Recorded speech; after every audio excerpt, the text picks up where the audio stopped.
Hello, Tom Lavecchia here with the latest edition of the New Theory podcast. Just a quick update. We just wrapped episode 21 on video of the NBA and Buttman podcast. We had Anthony Arlotta, formerly of the Genovese crime family. It's amazing video. Part one is up now. Check that out on our main channel.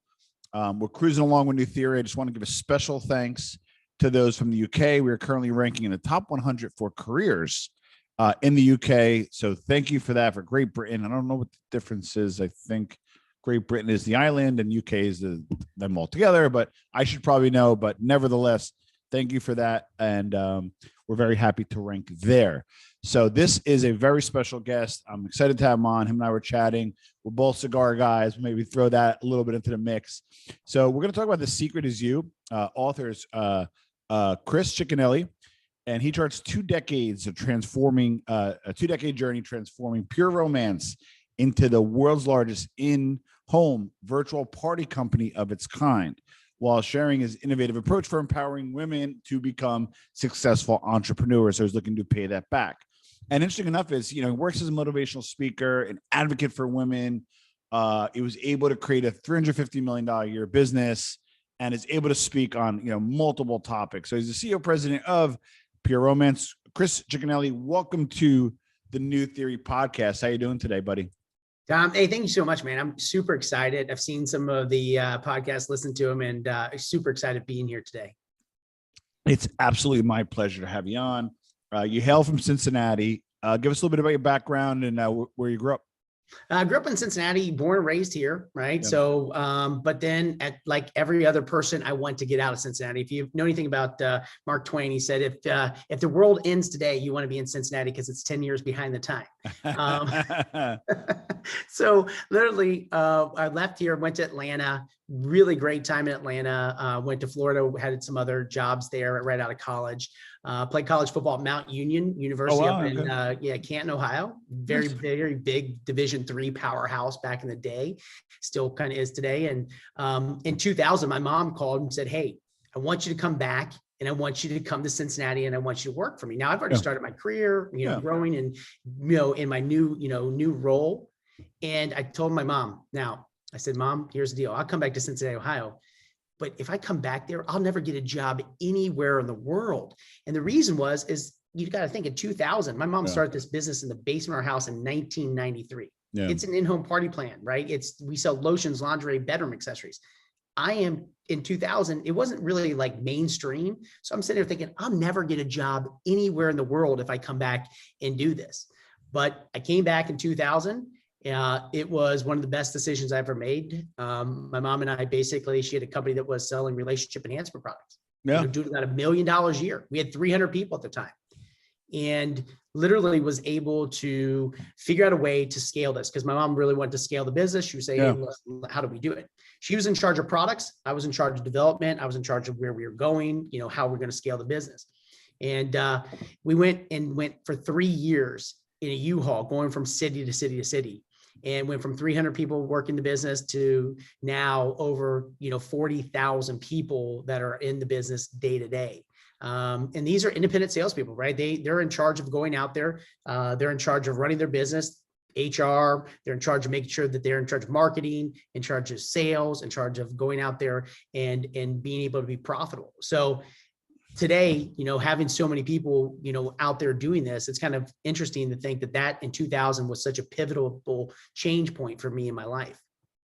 This is amazing. I'm checking out the site. I am listening, Chris, intensively, but I'm also checking out the site. So basically, and I knew of Pure Romance. I heard of it. I knew you can get products and stuff from there. So basically, you're like the Mary Kay of sex toys. That would be yes, that is exactly Tom, I'm glad you said that. That is exactly what we do. And, we have, beauty that goes with it. So it's like we curate products for women, right? That's what we do. And that's why I was so worried about coming back in 2000. It was like, if I came here and it didn't work, how was I going to put that on my resume? Oh yeah. Hey, by the way, you sell sex toys. That was really a pivotal point for me. And we had to make it work. It was kind of like, how do we go out there? How do we change people's opinion? How do we make sure that we take it from the back of magazines and bookstores? And how do we take it into, in somebody's home in, Cincinnati, Ohio, or in Atlanta, Georgia, and to make people feel comfortable about purchasing, bedroom accessories. So there's two things that I love about this. I love. And I did a little bit of homework on it, but I try not to, and anybody watches the show, it's not an attitude of lack of respect. I just literally want it to be two guys chatting on the bus stop, or two guys with a gal chatting, whoever the guest is, and almost develop a conversation organically. That's the whole purpose of the show. But just checking you out, I love two things right off the bat. Number one, you're destigmatizing sex toys. I mean, like, it shouldn't be bad. Okay. It is what it is. Yep. We all have enhancements. We have different things that we do. If you don't use them, you're probably boring. So this is, so number one, you're destigmatizing, so two guys can speak about it openly without the shroud of mystery, right? Number two is you're empowering women. So it's not like you're some like Asian manufacturer importing it, flipping it on Amazon, flipping it on here, wherever they're sold. Yep. You're empowering women to say, hey, you know what? Once you host a party, whether it be Zoom or whether it be whatever, you have a fun party. I don't know. We'll talk about how you do it in a second. The Tupperware model, like, hey, whether they get a break or whether they get free, whatever that is, right? And then they have a party. They make a few bucks, and then women get to kind of spice up their love, maybe have a little wine, hopefully in the safe confines of their home, and then empowering women entrepreneurs. So I listen, I love it. So give me the model. So I'm a female. Yep. And I come across your site. I want to host a party. Walk me through. Okay. So it's kind of interesting. So I'll talk about pre-COVID, and I'll talk about now post-COVID, right? Yeah. Pre-COVID, we were, you'd get on the site, you're like, hey, listen, I want to have 5 or 6 of my girlfriends over, maybe 10. Our consultant would come in, right? So say you're in Jersey, we have over 1,000 people in Jersey, right? And so one of them, we get the party, go in to do the party, do a little presentation, talk about every laughs, giggles. They talk about the most kind of, uncomfortable subject, right? Which everybody gets so uncomfortable when you start talking about relationship and you talk about sex. So our people have to be really trained about using proper terminology, not using slang, because you're in somebody's house and you want to respect that. We come in as kind of like lay sexual health professionals. Once that presentation is done, then everybody goes into their own private boarding room with the consultant. They talk about what they're looking for, what they need to look like, for the relationship. I tell our consultants, I said, listen, most people have lost their creativity when it comes to their relationship. What does date night look like? What should they be doing with their significant other? They've been married for 2 years or 20 years, right? You got to spice it up. And so people come in the shopping room, and then, it's interesting. They will empty out their purses, right? And they will put all of the products that they don't want anybody to see. They'll put those in their purses, and they'll walk out with a little bag, and it might have like a little lipstick or something like this. But it's funny now, today, more and more people are like, no, I got this for me and my significant other, and they walk out and they take the products home that night. That was the game changer for us. Most times when you go to order, you have to wait a while, right? We live in a society that stuff is not fast enough for us anymore. Fast food's not even fast anymore. And, we took that kind of whole, Jeff Bezos model, right? Bezos said, if you can't be delivered to that person within 12 hours, you're not going to be on our site. Correct. And we knew that we needed to make sure that people were able to take home the product that night. So they would take it home. We follow up within 24 hours, make sure that they're happy with their purchase or that they have any questions, because most people, they're like, man, how do I utilize it? It's so funny you started that in the beginning of the podcast. Most people have no idea how to add things to their relationship and spice and whatever, because they don't communicate. They don't communicate about what they need to be doing. So that's kind of how the party basically goes. Now, post-COVID has been different.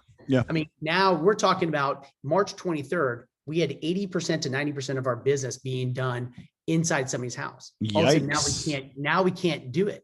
And I live by a thing that I talk about in the book, which is, change is inevitable, growth is an option. Most people, because of change, they get paralyzed, right? I think change can propel you and really be able to do something. Now, you said at the top of the podcast, $350 million. You're absolutely accurate. But in 2019, we were a $250 million business, right? Wow. We were able to go and do something during COVID, and we were able to go to $350 million. Yes, it was very it worked. But when you would tell people, hey, listen, we're going to transition from you going into somebody's home to you doing a Zoom party, my field was like, Zoom, is that like some sort of, what is Zoom? Is that is that a household appliance? Where do I get that? Where do I go to, Costco to buy it? But nobody knew what Zoom was. Yeah. And now all of a sudden to be able to transition, and now they do parties on Zoom. They do social selling. They are working in their VIP groups. It's just a different way. We did not let them think about what the old way was. We just wanted to pivot because we said, listen, this is a new opportunity. It took our business, COVID basically took our business and propelled it 5 years in the future. Wow. And then, so then you just pivot, you enhance. Okay. So I'm a female. I do my virtual. I picked the 5 things that I like, right? Is it, do I pay for it at a transfer cost lower? And then give me the logistics. Yeah. So the business model is perfect, right? Yeah. So the average person gets a buying discount about 47%. So say the MSRP is $100. Let's just use 40 for this example. She pays 60, then she goes and she sells it to her friend. So the average person's getting up to 50% buying discount, right? So she goes, buys it for 50, she sells it to her friends for So 100. worst case scenario, she gets cheap sex toys. Worst case scenario. Exactly. Okay. And the more she sells, she also gets free product that she can use for herself. So, and have her own personal goods. So it is something that the business is, it's amazing. Last year alone, we had, and this is going to be a crazy number, we had almost 200 people that made over 6 figures. Wow. Now, we had, when you start looking at this, is side hustles for a lot of people, right? So they were doing this on the side. They had their JOBs, but they're looking and saying, hey, JOB is just over broke. I can't make money in my real job. I can't put more money away for my savings or for the extra vacation. So they do this and they make extra money. My top earner last year made $1.4 million. So, Jesus. and so it's real money. And I think you said it best. I watched my mom get into this business in 1983. She was just like a consultant, started her business in 1993. And the amount of people that we've been empowered to own and operate their business. And we do a lot in one area that we have a lot of people come into, and that's hospitality. And what happened? 24 million people got laid off in hospitality, around the country, servers, whatever. And so we had an influx of people come in and they found, hey, man, I can really have my own side hustle. I don't have a glass ceiling. I don't have somebody tell me when I can and cannot work. And I can really make money on my own terms. And that was a really big game changer. I think people quit worrying about the type of product, because I tell them, don't worry about the product. It doesn't matter what you sell, because ultimately people are going to buy you. You're the product. Correct. And it's relationships. So if I join your consortium, do you have tiers and stuff, or just a pretty much flat thing where it's, here you go? No, here's the thing. So you have a couple of different tiers. Most people go down infinite, right? Like if you look at any type of Mary Kay, you said that up front, they go down multiple levels, multiple different tiers, things like that. We go down 4 levels, right? You got 1 level down, which are your daughters, granddaughters, great granddaughters. You go 4 levels down. And that's as much as we go. And we do that because, it's bringing people in. It's a referral base, it's kind of like being a brand ambassador or being somebody that is going to, push a different brand. That's exactly how it works. So our consultants have been very, very good about bringing people in. And also they should get some sort of a bump when they train somebody properly, when they help them get ahead in life. Because I think, we're in charge of our success, but we also have to engage and be students of life. And that's what we talk about here at Pure Romance. Now, what percentage of your business, if you could, your private company, I assume, correct? Yep. You're comfortable sharing this is okay. What percentage is direct to consumer now? And what percentage of revenues through partners? Good question. It is amazing that we only do about 10% direct to consumer. Yeah, so it's good. That's good. Yeah. I like that. It's good. Yeah. We really funnel everything through our consultants. We train them. Here's how I look at this. I want it to go to the consultants because they own the relationship, right? I can't own a relationship with, we have on our website every month, we have 100,000 people buying product on there. How do you maintain 100,000 people buying product a month? We want them to own the relationship, right? Let them do it. Now, there are some people, the reason that 10% comes through the website is some people are really they don't want other people to know what they're purchasing. They want to be, I don't want to tell you what I'm having. Yeah. So that's why. No, and it's interesting because I like, so for those out there, they'll be like, well, we care about our partners. And I'm like, well, how much is DTC? 80%. Well, because they use your partners to build a relationship. So I like the fact that you allow the partners to maintain the relationship. It's decentralized. So the more partners you have, the less exposure. So I like that. How do you acquire partners? That's the big thing right now. That's not cheap, by the way. No, it's not. And you know what? But we figured out this. The model that we have figured out is giving the power. When you give the power to the partners, right, and you give them the power of going out there, and one, they're finding success, right? Two, they're living healthy. We do a lot of personal development. We do a ton of personal development every day. I do a 9 o'clock call with thousands of people, and we do professional development. Nice. I think there's so many people paying for people to come in and acquiring new people. What I said is, if people see you living healthy, and this is the stuff I get to my partners, if they see you living healthy, don't put the Ferraris up there, don't put the houses up there, but just live healthy, live happy. People will be attracted to you. And that's exactly, we have done so much better by our consultants just showing on Instagram, on TikTok, on Facebook, how they're living. But I told them, be authentic. The moment that you start putting all that other fake stuff up there, you will be found out and people will not want to work with you. And I have that. The more, it's so crazy. Last year, we had almost 75,000 people join the business. Oh, wow. And we did nothing different other than, showing how they can make money, showing them what the network that they are belonging to. And the cool part about here at Pure Romance is 45% of people stay because of the community. I don't think businesses are that in tune into why their culture, their community, their group of people that is inside. I think they've lost sight of that. And I think they look at it as just everybody wants to make money. Not everybody wants to make money. Now, Tom, I bet you like to make money. I like to make money. But there are people that just like to be part of something successful. They like to be part of something fun. Now, on top of this, in terms of, have you worked with influencers? Like, are you doing the influencer route? They post on Instagram, or are you staying away from that? No, we stayed away from it. Now, listen, I think it works in all kinds of businesses. No, we haven't. And we haven't really talked about that, because I look at this as that we have 40,000 influencers out there every day that are utilizing the product and they're talking about the product. And it could be Cindy from Cedar Rapids, Iowa. It could be, Betty from Buffalo. It could be Tanya from Texas, right? Like I believe that them using and being ambassadors of their own products, talking about, because we have also beauty products, right? We also have bath products. The more that they can see them actually involving the products, people want to buy what their friends are referring to. We live in a Yelp society, right? We live in a society that if one of our friends says, hey, here you're going to Austin. Well, yeah, I went to this great restaurant. Well, you might say, hey, listen, I might make reservations. I heard about this restaurant from a friend of mine. People will buy and be like, hey, that shave product I heard about that they're selling that Tanya is using, I might use it because she's got no razor bumps and it's bikini season and I want to make sure that I'm ready to go.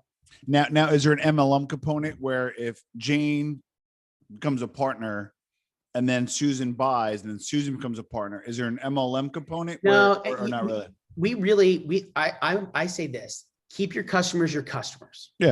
Don't sign your customers up. I'm not a big fan of that. I love it. I think that business model is if Tanya wants to be a part of the company, then show her what she can do, but keep her as a customer, because listen, no business is easy. And most people, you'll get a bad reputation as a brand if you just start signing people on and they're not successful. What's going to happen is this: they're going to speak up and say the business failed. They didn't give me any help. They didn't do anything. Well, no, you failed the business because you came in with the wrong mindset that the business was going to do this for you. You have to still be the one that goes out. You eat what you kill in business. That is the truth. Whatever you want, and if you want more, then you're going to have to work more. I always tell people, don't sign up if you think this is easy. This is the hardest thing you're going to ever do, because you're so used to getting a paycheck, either salary or hourly. When you work for yourself, it's all on your shoulders. You're the person that's got to go out there and market. So customers stay customers. If you choose to want to come in the business, great. We want to have you, and we'll do everything for you as far as to give you the things that you need to do to be successful. But you're going to have to work the business. So the reason why I like that is because one time at this like weight loss coffee, drove all the way to Staten Island, and they sat us down. They're like, well, wouldn't you like to be free? And wouldn't you like to be that? I'm like, no, I just want to stop being a fat fuck. So my challenge with MLMs is sell the product to me. Just sell the product. Sell me this. And I didn't like it. They add me on as a subscription. I like, it was a good friend of mine. I lost my shit. It got uncomfortable. I don't like subscriptions. I just don't. I'm like old school. I want to pay as I go. Right. Yeah. You're prying up people. That's the problem. I think and that's why so many people have a bad reputation in this space, is because they do just that. Let the customers, why do we need to, if you need to be high pressure, or you feel like you're a consumer of a high pressure product, then why are you making me, if I love that thing, if I love that product, I'm going to come back to it. If you don't need to sign me up and worry about that. I'm not going to reorder, or I'm not going to do that. We really don't get into that. I mean, because at the end of the day, our business model is kind of, if you're happy with it, you'll come back to us. And if you're not, great. You know what? I don't want to pressure you, because you know what, that right there, Tom, is exactly what I'm worried about. Because when you hear people that get pressured into subscriptions, get pressured into shit, now you just told all these people, right? And now what's going to happen? And you have a big microphone.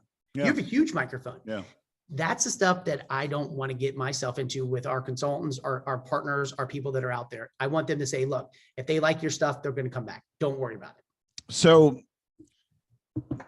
private company, we're going to conclude soon, but private company, I mean, where are you at? Like, is this something that, cause you like, I know this is a little different, but like the Hims and Her model, right? The Hims came and they like really acquired a lot of men, and now they're doing Hers, and now they're staying in their lane, but they're doing, what is it? Horizontal integration by putting women in and going on. Are you thinking of expanding to men eventually? Right now we've stayed in our lane as far as saying we do really well with female entrepreneurs. When we create this, we know our wheelhouse, and we stick to it. When you chase so many different rabbits, you catch none, right? And so we know we are really good at this, and we're going to stay this. I think that our goal is to go to $1 billion this year. I think we're going to hit over, half a billion. Fantastic. That's fantastic. But that's the thing. That's why when I sat down and I started to think about the book, people always ask, why'd you write this book? 21 years of experience, man, of going out there. And people think that, they ask me, how do I be successful? They probably ask you the same question, Tom. Like, you've been successful, you have multiple businesses that you run. And people think that there's some sort of plan, or there's some sort of guide, or there's some sort of easy way. You've read Good to Great, I bet, by Jim Collins. You've probably read, How to Win Friends Influence by Carnegie. Well, I wrote a sales book, and I know, and believe it or not, but Jim Collins, the most underrated one, is Great by Choice. Good to Great is great, but Great by Choice is my favorite. And that's the truth. And when you get, and you peel back all the layers, and you peel back everything, all they're basically saying to you in those books, which I don't think anybody's really went out and said, is like, it all starts with you. Every bit of the success that you're going to see, your podcast, your businesses, whatever, it's going to start with you. Now, it doesn't mean that everybody is going to be successful, because most people don't want to do the work that gets them there. But if you have the discipline, if you're out there and you're willing to work, you're willing to put the time in, and that's what Secret is You is. It's a guide of my 21 years of not theory.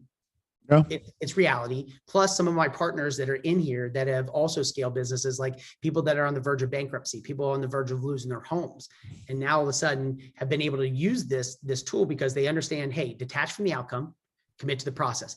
Everybody I've met that I talk to says, I want to make more money. I want to be able to, have this or buy a bigger house. Well, great. That's the outcome. Are you willing to do the processes that get you the outcome that you're looking for? And that's what it is. I love it.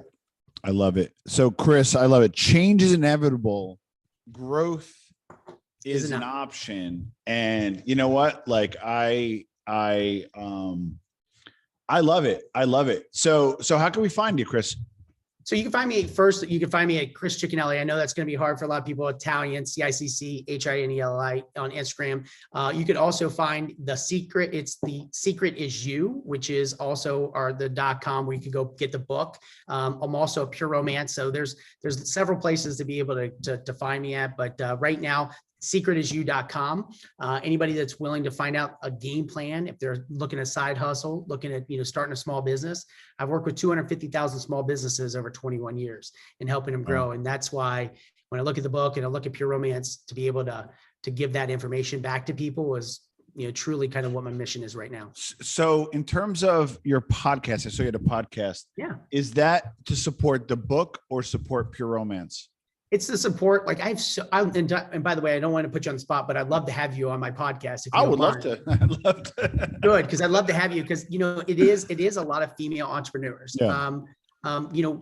Working with my mom over the years and working with so many business owners, and I just love to see them grow. I mean, you probably saw the Forbes list today, right? All of a sudden now the more female billionaires than ever before, which is usually, we're moving some things forward. So that's really what the podcast was, just a piece of what we're doing, not to support the book. It's just a true journey we've been on. Love it. Love to come on, offer accepted. We're going to put some links below so people could find you. Just one last question in terms of, and whether we like it or not, a lot of this stuff comes from China, and also a lot of supply chains were disrupted during COVID. How were you in terms of your supply chain during COVID? That was probably our key to our success. We don't rob Peter to pay Paul. We invest back in the company.